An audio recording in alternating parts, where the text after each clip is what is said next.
Good morning students. मैं आपको BSc third year का quantum mechanics and spectroscopy paper का पहले यूनिट का पहला चैप्टर आपको पढ़ा रहा था। तो अब मैं पढ़ाऊंगा क्लासिकल फिजिक्स चिरसम्मत सांख्यिकी के आधार पर कृष्णिका विकिरण नियम। तो पहला नियम है विन विकिरण का नियम। विन विकिरण नियम। विन ने क्या किया कि सबसे पहले सर्वप्रथम कृष्णिका विकिरण ऊर्जा वर्णक्रम की व्याख्या करने का प्रयास किया।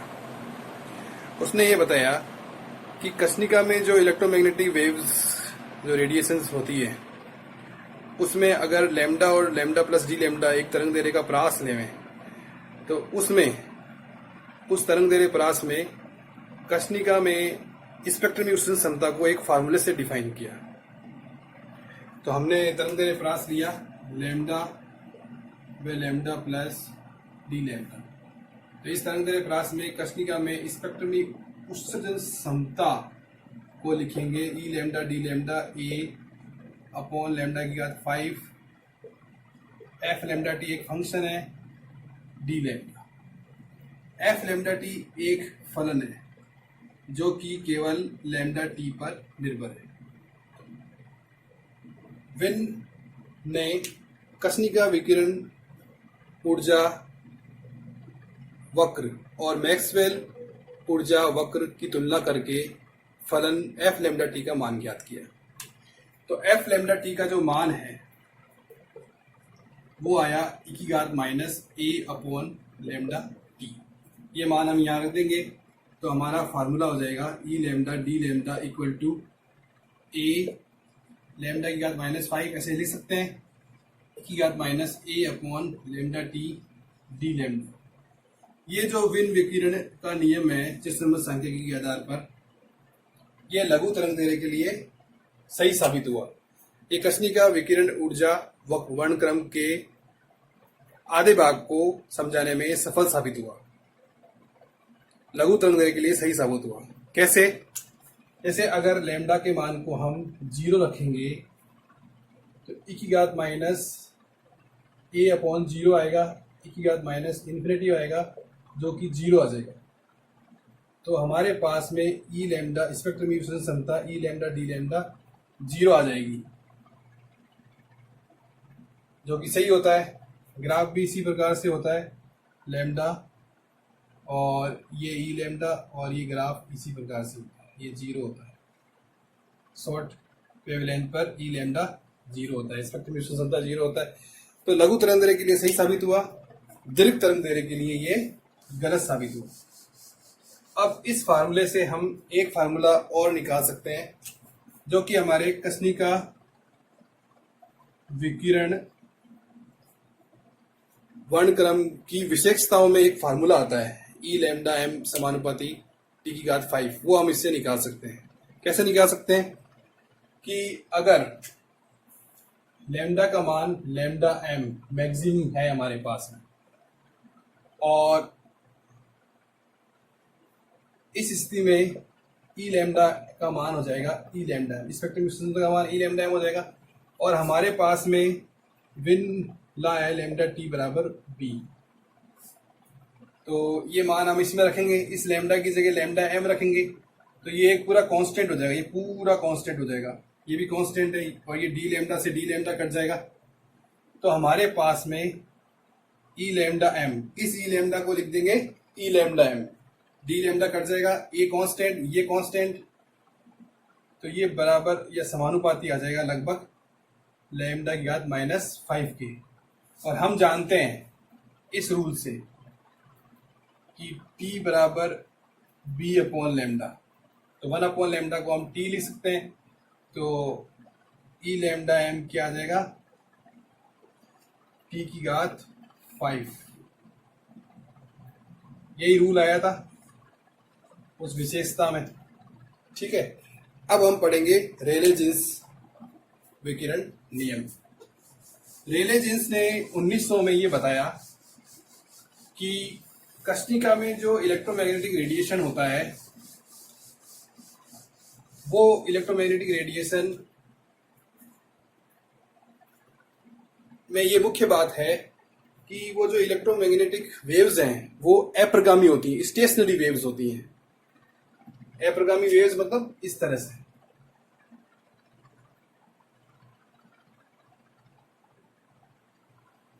एक मिनट।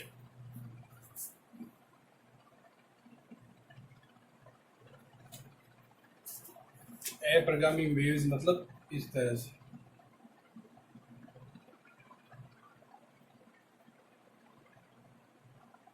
ये स्टेशनरी वेव्स होती हैं। इन वेव्स को मानते हुए मैक्सवेल सांख्यिकी को यूज करते हुए उसने कृष्णिका विकिरण ऊर्जा वर्णक्रम की व्याख्या की। उसने मैक्स रेले जीन्स ने ये बताया कि जो कृष्णिका है वो एक उच्च ताप पर इलेक्ट्रोमैग्नेटिक रेडिएशन का उत्सर्जन करती है। वो कैसे होता है कि कृष्णिका में जो परमाणु होते हैं उनमें जो चार्ज होते हैं इलेक्ट्रॉन प्रोटॉन वो वाइब्रेट करते हैं। वाइब्रेट करने से वो इलेक्ट्रोमैग्नेटिक रेडिएशन का उत्सर्जन करते हैं। तो वो उसी प्रकार होता है जिस प्रकार एक घनाकार क्वार्टर ले सकते हैं ए भुजा का। ए भुजा कौन सी? ये ए भुजा, क्यूबिकल क्वार्टर। उसमें भी अगर इलेक्ट्रोमैग्नेटिक रेडिएशन का इमिशन होता है तो वो उसी प्रकार होगा जिस प्रकार कृष्णिका में होता है। तो जो परमाणु के द्वारा जो ऊर्जा इलेक्ट्रोमैग्नेटिक रेडिएशन जो इमिट होती है उसकी व्याख्या के लिए मैक्सवेल ऊर्जा समविभाजन का नियम का उपयोग किया गया। अब हम ये देखते हैं कि अप्रगामी तरंगों के लिए कंपन विधा की संख्या क्या होगी। कंपन विधा मतलब number of mode of vibration. जैसे इसमें ये एक, ये दो वाइब्रेशन है। एक दो वाइब्रेशन है। इसको बोलते हैं vibration. Number of mode of vibration, कंपन विधा की संख्या। अभी और समझाएंगे, फिर बाद में समझ में आ जाएगा। तो उसने अप्रगामी तरंगों के लिए एक समीकरण यूज किया। वो समीकरण इस प्रकार है, y बराबर a sine k dot r cos omega t. इसको हम इस प्रकार से भी लिख सकते हैं, a साइन के एक्स एक्स प्लस के वाई वाई प्लस के Z Z cos omega T. उसने ये बताया कि अगर क्वार्टर की लंबाई जो घनाकार है,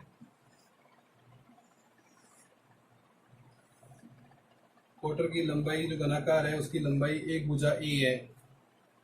घन की भुजा 3 होती है और वो समान होती है। तो ऐसे ही एक भुजा हमने ए ले ली और एक्स दिशा में यदि इलेक्ट्रोमैग्नेटिक का number of mode of vibration एक है।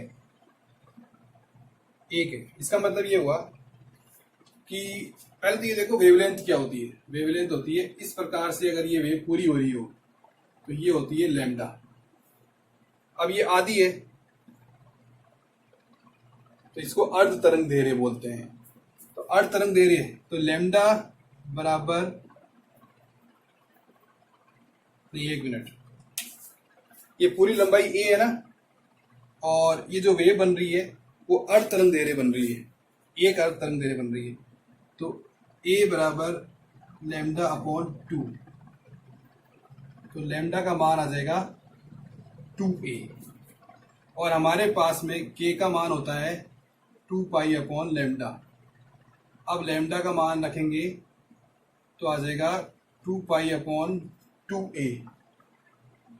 2 पाई अपॉन 2a क्या आएगा k का मान? 2 पाई अपॉन 2a।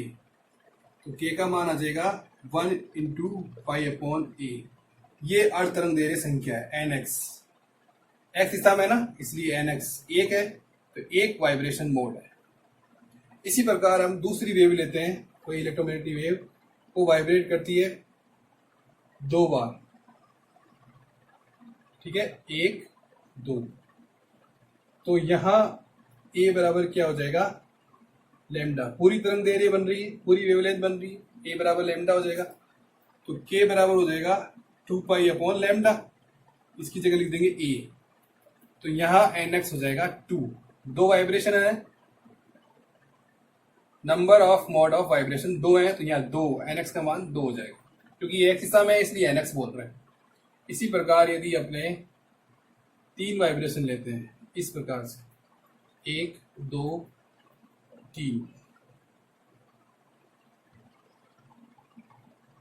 तो a का मान क्या होगा, ये अर्ध तरंग दे रही है λ/2 है, ठीक है ना, ये भी λ/2 ये भी λ/2, तो λ/2 प्लस λ/2 प्लस λ/2, तो ये हो जाएगा 3λ/2।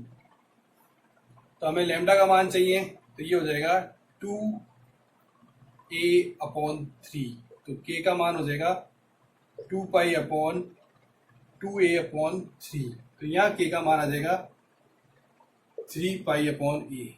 तो nx का मान आ जाएगा 3 वाइब्रेशन है ना, 1 2 3, तो ये 3 वाइब्रेशन आ जाएगा, 3 आ जाएगा। तो इस प्रकार से हम देखते हैं जितने number of mode of vibration होते हैं उतने ही nx के मान आते हैं। और ये अप्रगामी तरंग है और इस क्वार्टर की भुजा है a। तो हमें एक सेट प्राप्त हो जाता है, वो देखते हैं अभी अपने। जैसे हम लिख सकते हैं k² बराबर kx² plus ky² plus kz², क्योंकि kx बराबर क्या होता है यहाँ,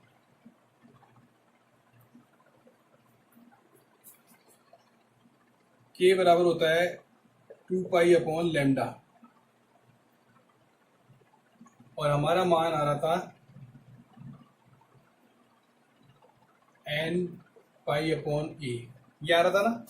तो kx लिख रहे हैं तो इसको लिख देंगे nx/a।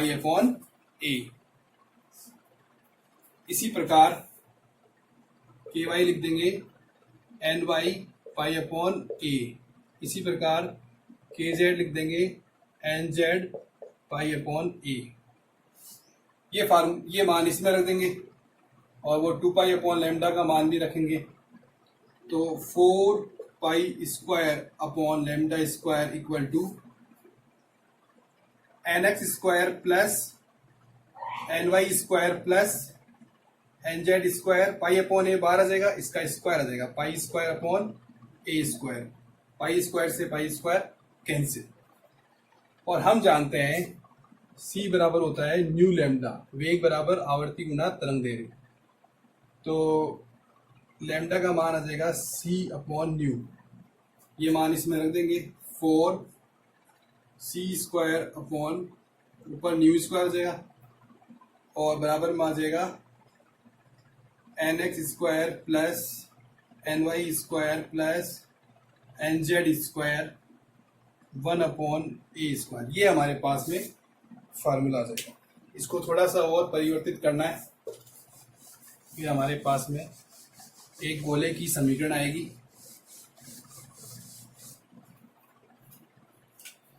जैसे nx² plus ny² plus nz² बराबर, हमारे पास ये स्क्वायर इधर भेज देंगे तो आ जाएगा 4a² new square upon c²। इसको लिख सकते हैं 2a न्यू अपॉन c का स्क्वायर। ये एक गोले की समीकरण है, वो होती है ना x² plus y² plus z² बराबर r², जिसका केंद्र मूल बिंदु होता है और त्रिज्या a होती है। यह त्रिज्या है 2a न्यू अपॉन c। तो हम क्या करेंगे कि ऐसा एक गोले का भाग लेंगे जिसमें nx, ny, nz तीनों मोड्स आ जाएं।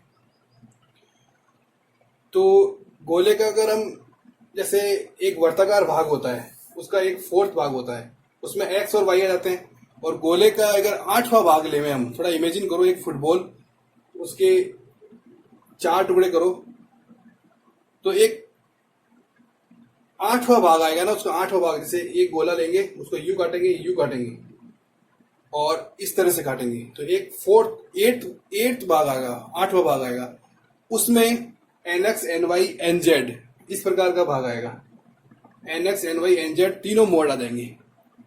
तो हम ये भाग लेते हैं और फिर ये लिखते हैं कि nx ny nz के सभी धनात्मक मानों के लिए, जैसे nx ny nz 1 2 3 सभी धनात्मक मानों के लिए और सभी आवर्ती रेंज में 0 से न्यू में संपूर्ण जो विधाओं की संख्या है वो इस त्रिज्या के गोले के 8वें भाग में बिंदुओं की संख्या के बराबर होगी। और हम ये देखते हैं कि आवर्ती का मान ज्यादा है, यहाँ आवर्ती का मान ज्यादा लिया गया है, तो ये जो गोला बनेगा इसके पूरे सेट से nx ny nz से वो पूरे क्वार्टर में फैल जाएगा। तो एक प्रकार से ए क्यूब आयतन वाले क्वार्टर में विधाओं की संख्या निकालेंगे अपने। तो हम कंपन विधा की संख्या क्या लिखेंगे, 1/8, क्या गोले के आयतन का 1/8, और गोले की त्रिज्या क्या होगी 4/3 पाई, त्रिज्या क्या होगी 2a न्यू अपॉन c का क्यूब, 4/3 पाई r क्यूब। इसको सोल्व करेंगे तो क्या आएगा, ये 2 का क्यूब 8 बनेगा, 8 से 8 कैंसिल, तो 4/3 pi a cube nu cube upon c cube आ जाएगा। ठीक है, ये हमारे पास में ए क्यूब आयतन वाले क्वार्टर में कंपन विधा की संख्या आ गई। अब हम आवर्ती प्रास लेंगे, यहाँ न्यू से न्यू प्लस डी न्यू,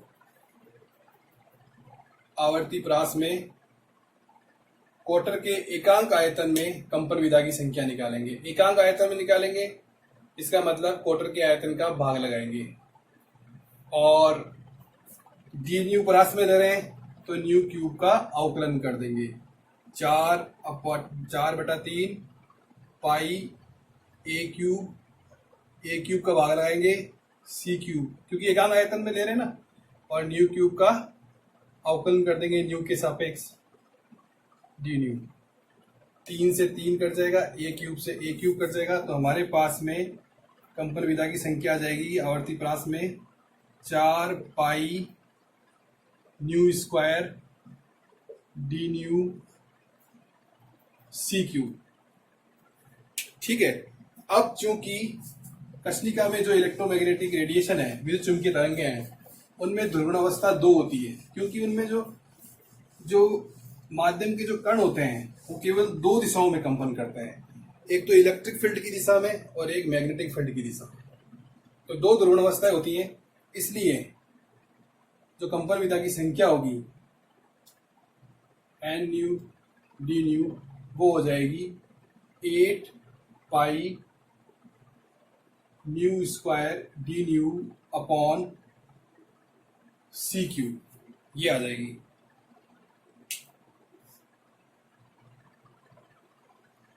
अब इसको तरंग दैर्ध्य प्रास में कंपन विधा की संख्या निकालेंगे क्वार्टर में, तो न्यू को हम लैम्डा में चेंज करेंगे। हमारे पास फार्मूला होता है C बराबर न्यू लैम्डा, तो न्यू का मान आ जाएगा C अपॉन लैम्डा, तो डी न्यू हमारे पास में आ जाएगा -C upon lambda square d lambda, ये हमारे पास में आ जाएगा, ये हम जानते हैं। ठीक है, तो ये सब मान हम उसमें रखेंगे और इस न्यू की जगह कर देंगे एन लैम्डा डी लैम्डा 8 पाई, ये ऐसे ही रहने देंगे न्यू स्क्वायर, अभी चेंज कर देंगे इसको सी क्यूब, डी न्यू की जगह माइनस नहीं लेना है, केवल हम फिजिकल क्वांटिटीज पे ध्यान दे रहे हैं, तो c upon lambda square d lambda, ये हमारे पास मान आ गया। लैम्डा को चेंज नहीं करना है, लैम्डा में हमें फार्मूला लेना है, केवल न्यू स्क्वायर को चेंज करना है, न्यू को बदलना है लैम्डा में। एक सी से सी कट जाएगा, तो हमारे पास बचेगा 8 pi nu square upon c square d lambda upon lambda square. हम यहां से लिख सकते हैं न्यू अपॉन सी बराबर 1 अपॉन लैम्डा, तो new square upon c square बराबर क्या हो जाएगा, 1 अपॉन लैम्डा स्क्वायर। तो हमारे पास फार्मूला आ जाएगा, कंपन विधाओं की संख्या आ जाएगी क्वार्टर में 8 pi upon lambda 4 D lambda. Maxwell ऊर्जा समविभाजन नियम के अनुसार प्रत्येक कंपन विधा की ऊर्जा होती है केटी। कंपन विधा 3 दिशाओं में होती है, तो टोटल ऊर्जा होती है 3 केटी। तो एक एक दिशा में बढ़ जाएगी, तो उस हिसाब से एक कंपन विधा की औसत ऊर्जा हो जाएगी केटी। तो एन लैम्डा डी लैम्डा अगर number of mode of vibration है, कंपन विधाओं की संख्या है, तो टोटल एनर्जी क्या होगी, स्पेक्ट्रमी ऊर्जा घनत्व, क्योंकि ये लैम्डा में है इसलिए इसको लैम्डा में लिखना होगा। तो स्पेक्ट्रमी ऊर्जा घनत्व यू लैम्डा डी लैम्डा क्या हो जाएगा, n lambda d lambda k t. अब एन लैम्डा डी लैम्डा की जगह हम ये रख देंगे, u lambda d lambda equal to 8 pi upon lambda 4 k T d lambda. ये जो फार्मूला आएगा वो रेले जीन्स का विकिरण का फार्मूला आएगा। ये चिरस्थमक संख्या के आधार पर है और दीर्घ तरंग दैर्ध्य के लिए सत्य साबित हुआ। दीर्घ तरंग दैर्ध्य मतलब अगर लैम्डा इन्फिनिटी हो तो ये 0 हो जाएगा, और अधिकतम लैम्डा के लिए स्पेक्ट्रम यूसेज क्षमता 0 ही होती है। तो ये अधिक तरंग दैर्ध्य के लिए सही साबित हुआ। अब इसको हम इस फार्मूले को हम आवर्ती में चेंज करेंगे। आवर्ती में भी जानना चाहिए कि उसका क्या इफेक्ट होता है, ऐसा उन्होंने बताया था। तो सबसे पहले हम लिखेंगे C बराबर न्यू लैम्डा। तो न्यू बराबर आ जाएगा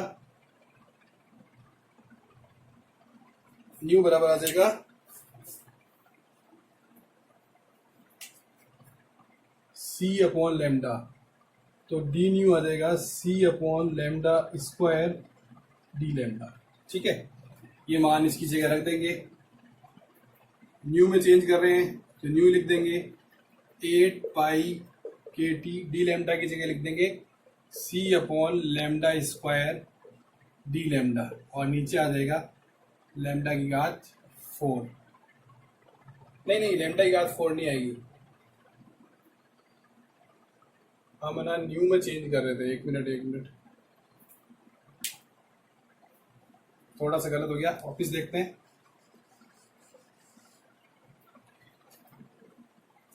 हमें लैम्डा का मान निकालना होगा। लैम्डा बराबर C अपॉन न्यू। तो डी लैम्डा का मान आ जाएगा -C upon new square d new. तो हमारे पास लैम्डा 4 डी लैम्डा का मान आ जाएगा C upon new square d new.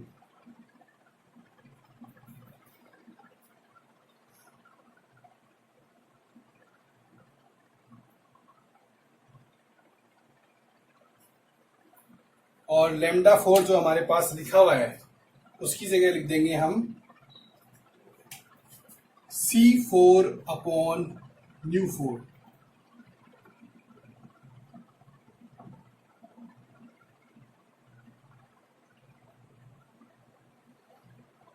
फिर 8 पाई के टी न्यू 4, C से C कट जाएगा, C क्यूब 1 अपॉन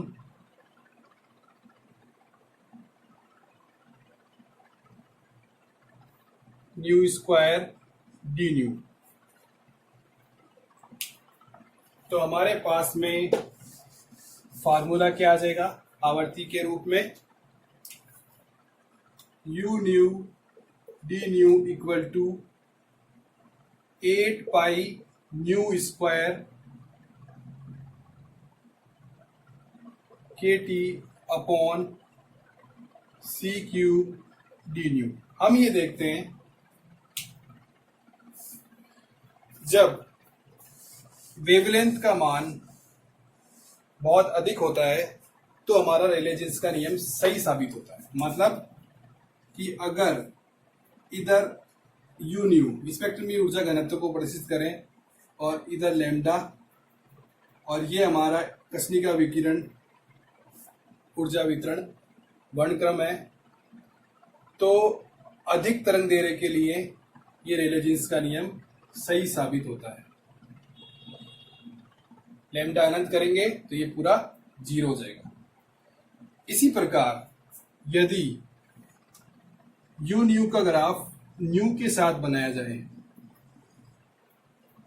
ठीक है, तो अगर न्यू का मान न्यू का मान कम लिया जाए तब तो 0 पर 0 आ जाएगा, तब तो सही आ रहा है। रेले जीन्स का नियम लघु आवर्ती के लिए सही आ रहा है, परंतु उच्च आवर्ती के लिए अनंत हो रहा है, वापिस 0 नहीं हो रहा।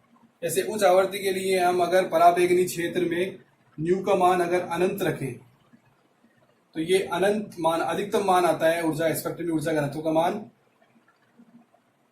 वापिस 0 की ओर अग्रसर नहीं होता है। तो ये एक क्लासिकल फिजिक्स की असफलता है। इस घटना को पराबैंगनी विपद कहते हैं, अल्ट्रावायलेट कैटास्ट्रोफी कहते हैं। ये क्लासिकल फिजिक्स का दोष है। इस प्रकार से ये हमने देखा कि लघु आवर्ती के लिए तो रेले जीन्स का विकिरण का नियम सही साबित हुआ, परंतु अधिक आवर्ती के लिए ये असफल सिद्ध हुआ और हमें पराबैंगनी विपद जैसी घटना प्राप्त हुई। तो ये हमारे पास ये हमारा टॉपिक था, चिरसम्मत सांख्यिकी के आधार पर विन विकिरण का नियम और रेले जीन्स विकिरण का नियम।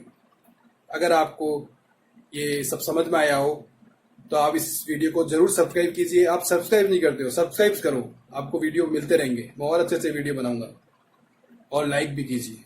थैंक्स।